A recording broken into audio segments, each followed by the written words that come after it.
gente está recebendo aqui nos estúdios da CBN Teresina, no nosso CBN Piauí, os psicólogos Breno Santos e Petros Evelyn. Eles são dois apaixonados pelo ser humano e suas diversidades. Com base nisso, e em pesquisas científicas, eles lançaram um livro chamado Um Programa de Modificação do Comportamento. É como que uma série de passos que uma pessoa toma para se livrar de timidez, de fobia social e de comportamentos indesejáveis. Então a gente vai ouvir aqui o Breno e o Petros. Se você quiser participar, pode pelas redes sociais, mandando sua mensagem. E primeiro eu queria saber o que é esse programa de modificação do comportamento. Bom dia, Petros. Bom dia, Cláudio. Só uma correção no início. Na verdade, nós não somos psicólogos. Minha formação é em comunicação social e nós somos graduandos em psicologia e especializandos em neuropsicologia, com reabilitação neuropsicológica. Certo. Aí a gente, baseado nesses conhecimentos anteriores, nós misturamos diversos conhecimentos que são de outras áreas, não apenas da área da psicologia, e formamos esse programa de modificação do comportamento, que ele funciona basicamente para treinar comportamentos, ou sejam comportamentos que a pessoa deseja adquirir, ou comportamentos indesejáveis que ela deseja retirar. Quais seriam os mais comuns, esses comportamentos mais comuns, ô Breno? Bom dia. A gente recebe, o mais comum assim é ansiedade, falar em público, ter uma conversa com a pessoa, uma conversa com a pessoa que às vezes a pessoa gosta, a pessoa tem um certo receio, planeja muita coisa a falar, mas termina não falando nada. Aí a gente tenta auxiliar essa pessoa junto com esse programa, tirar essa fobia dele e melhorar esse desempenho dele, que é sempre dar satisfatório nesse caminho. Existe você falou aqui antes da entrevista começar em fobia social. O que é fobia social? Fobia social é qualquer fobia relacionada à sociedade, ou seja, você falar com pessoas, seja falar com seu chefe, ou falar com a garota que você está interessada, ou ter novas amizades, qualquer fobia, qualquer medo relacionado a pessoas pode ser enquadrado dentro da fobia social. E aí a gente trabalha dependendo do que for. A gente tenta especificar o máximo possível o que a pessoa tem. Se ele ou ela quer arrumar um namorado ou uma namorada. Então é um tipo de fobia social e vamos analisar o nível que ele está. Ele não consegue arrumar um namorado porque não consegue nem falar com garotas desconhecidas. Ele tem medo até de falar com garotas desconhecidas, mesmo que não tenha nenhum tipo de atração.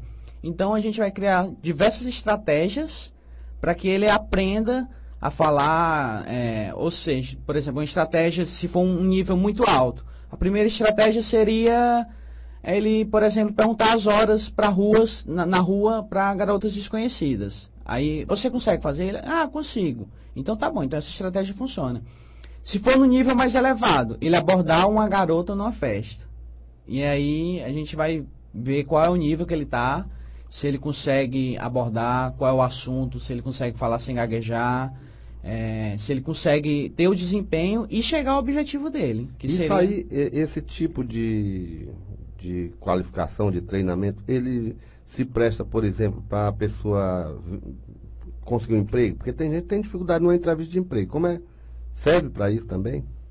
Sim, serve sim. A gente faz um treinamento com a pessoa para ela ter uma melhora até desde a entrevista, né, que é o início do emprego, até no próprio desempenho do trabalho. A gente pode acompanhar cada demanda, como dar o serviço dela. A gente precisa da informação de cada serviço que ela presta e em certa empresa a gente vê e encaminha assim, a melhor forma possível para ela trabalhar cada vez mais amigável, mais satisfatório. Tentando tirar aquelas insatisfações do trabalho que ocorre com cada um de nós, como a ansiedade, por exemplo, no trabalho, ou como algum medo, algum problema que pode ter dentro da própria empresa. Nosso programa de modificação do comportamento também fazemos trabalho junto com empresas, fazemos seleções de pessoas, procuramos fazer uma seleção não só com a entrevista pessoal, mas sim um acompanhamento com a empresa, diante ao funcionário, até quando o funcionário for nomeado, digamos assim, for chamado, a gente faz um acompanhamento com essa pessoa. Como é, Petros, Evelyn, que vocês trabalham, por exemplo, estudantes que têm dificuldade, porque também tem isso, dificuldade de aprendizado, né? Tem gente que hoje, cada vez mais, nas escolas, um dos mecanismos de avaliação são os seminários, né? Não é mais a prova tradicional em que era o aluno e o papel, né? Agora tem os seminários e tem garotos e garotas que não conseguem fazer isso. Como é que vence isso aí também? Certo. Se chegar uma pessoa pra gente e ela disser assim, eu tenho problema nos estudos, e aí a gente vai perguntar para ela especificar isso aí. A gente tenta quebrar o comportamento dela em partículas menores possíveis. E aí, por exemplo, ela tem medo de seminários, ela não consegue apresentar seminários. Então a gente vai treiná-la para ela apresentar seminários com as mesmas estratégias que a gente utiliza, por exemplo, para falar com garotas. E a gente vai utilizar um seminário teste, um seminário simulado para ela. E a gente vai criando várias estratégias até que ela consiga ter um desempenho. E a gente utiliza também um serviço que ele não está no programa de modificação do comportamento, que é a hipnose. Então a gente trabalha com hipnose também, que se a pessoa tiver... Temos curso e um certificado de formação em hipnologia. E se a pessoa quiser um tratamento assim até mais rápido, mais eficaz, a gente joga a hipnose junto com o programa de modificação do comportamento. E aí ela elimina ali para ela fazer aquela apresentação do seminário. Se for questão de prova, de memorização, a gente também faz esse tipo de trabalho. Que é a memorização, na verdade, tem diversos fatores, mas um deles é apenas a desorganização da pessoa. A pessoa não organiza os estudos dela, ela não sabe por onde começar, ela não tem um roteiro de estudo. Então a gente vai pegar todo o material que ela estuda e vai organizar isso daí e vai acompanhar todos os estudos dela. Agora, existe um local que vocês atendem, onde é que fica? Fica ali na rua Gabriel Ferreira, ali na rua do Bar Pernambuco, 1010 o número, prédio Pronato Vida. Aí tem lá Academia de Modificação do Comportamento, quem quiser ir lá. Normalmente nós trabalhamos no local que o cliente atua, porque a gente trabalha junto com onde o comportamento ocorre. Então se ele ocorre dentro de boates, por exemplo, ou na sala de aula, a gente não vai poder entrar na sala de aula, mas a gente vai criar uma sala de aula simulada para ele treinar isso daí. Mas lá na Gabriel Ferreira, número 1010, prédio da Nato Vida, a gente usa como escritório e também tem uma clínica, porque nós temos uma psicóloga contratada caso o funcionário queira, além disso tudo, ainda um acompanhamento psicológico. Certo. E tem algum endereço de internet? Tem sim, é o www.modificaçãodocomportamento, sem acento e sem cedilha.com.br. Então, repete para a gente o www.modificaçãodocomportamento.com.br. Certo. E tem no Facebook também, www.facebook.com/modificacomportamento. Aí você entra lá na página. A pessoa pode entrar lá e verificar. Nós damos dicas bem legais lá, textinhos, e contamos histórias. Certo. Só para encerrar nossa conversa hoje aqui, Petros, eu queria saber o seguinte.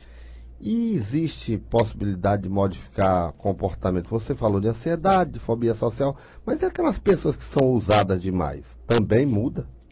São ousadas demais, gente que se comporta mal, gente que... Tipo, sem noção. Não tem gente sem noção? Tem como mudar o sem noção? O cara que fala alto, enfim... Tem. Se isso for porque também o cara também às vezes não se toca, né? De que ele está sendo chato, de que ele está sendo inconveniente. Eu queria saber se muda isso também, se a pessoa, se ela muda, né? O chato, aquele cara que chega numa festa falando alto, enfim, o mal educado, né? Tem sim, isso aí é possível, mas a gente de início a gente está trabalhando com pessoas que procuram, né? ainda a gente não viu, assim, uma pessoa que queira procurar isso. Sem noção não tem noção, né? Sem noção, porque... Mas a gente pode trabalhar assim, se a pessoa queira mudar isso, a gente pode mudar. Digamos, como você citou o exemplo aí, de uma pessoa que fala alto. A gente pode até acompanhar, saber se ele mandar fazer uma série de exames ou com fonoaudiólogo, ou no otorrino mesmo, para saber se ele tem algum problema de audição. Porque às vezes a pessoa que fala alto pode ser que ele tenha algum problema de audição e fale muito alto, né? Aí isso aí já ajuda, né? Para saber se ele está escutando muito bem, é preciso ele falar muito alto, né? Aí uma tarefa multidisciplinar, né? Que a gente vai acompanhando a pessoa. E para ter uma melhora, e a gente vê o meio em que ele vive, o que é que está acontecendo, se causa alguma coisa assim, alguma ansiedade, alguma coisa que ele fique nervoso, que faz com que a modificação do comportamento dele seja assim alterada e se fique muito agitado, ou se ele realmente é assim, porque o que podemos fazer para amenizar cada vez mais isso. Ok, Petros, eu queria fazer uma última pergunta antes de encerrar a nossa conversa aqui. O que eu noto quando eu ouço entrevistas de crianças que fazem algum tipo de atividade esportiva ou cultural, teatro, dança, essas crianças elas têm uma voz mais firme, mais segura. Essa segurança, essa segurança da criança, ela pode ser trabalhada nesse contexto de outras atividades, incentivar a criança a ter atividades esportivas, por exemplo, para dar mais autoconfiança? Sim, por exemplo, se chega alguém pra gente com uma demanda de autoconfiança, a gente pode trabalhar algo indireto. Por que você você não tem essa confiança em si mesmo? Então a gente pode trabalhar algo que seja indireto. Por exemplo, o exemplo que você deu mesmo. Praticar esportes. A pessoa não tem autoconfiança porque ela está um pouco acima do peso e ela acredita que as outras pessoas não a veem de forma bonita, não a veem como uma pessoa agradável. Então, a gente trabalha dessa forma indireta também. Aí vamos testar, vamos fazer um experimento a respeito de fazer esporte, emagrecer. E aí ver se a sua autoconfiança está relacionada a isso. E aí a gente trabalha de forma indireta. Sua autoconfiança, aí descobre que não está relacionada a isso. Então, sua autoconfiança está relacionada a uma má relação que você teve com seus pais. Então vamos tentar melhorar essa relação que você teve com seus pais. Vamos resolver isso daí. E que isso também não se confunda com psicoterapia. A gente não faz psicoterapia, exceto lá com a nossa psicóloga. Mas nós dois, dentro do programa de modificação do comportamento, não é uma psicoterapia. A pessoa não vai chegar lá e contar sobre toda a sua vida. O objetivo é perder a ansiedade, certo? Então vamos criar estratégias, como eu já falei, sobre como perder essa ansiedade. É uma coisa mais prática e mais objetiva. Focada, né? Muito bem, a gente conversou aqui com o Petros Evelyn, que você acabou de ouvir, e também com o Breno Santos, de modificação do comportamento. Só para pedir que o Petros repita o endereço antes de encerrar a nossa entrevista. O endereço do nosso site é www.modificaçãodocomportamento.com.br. E o endereço físico? O endereço físico é na Rua Gabriel Ferreira, número 1010. Zona Norte, né? Centro-Norte. Isso, Centro-Norte. E o telefone para contato é o 9809-2003 e o 9961-5027. Ok. Zé Lula?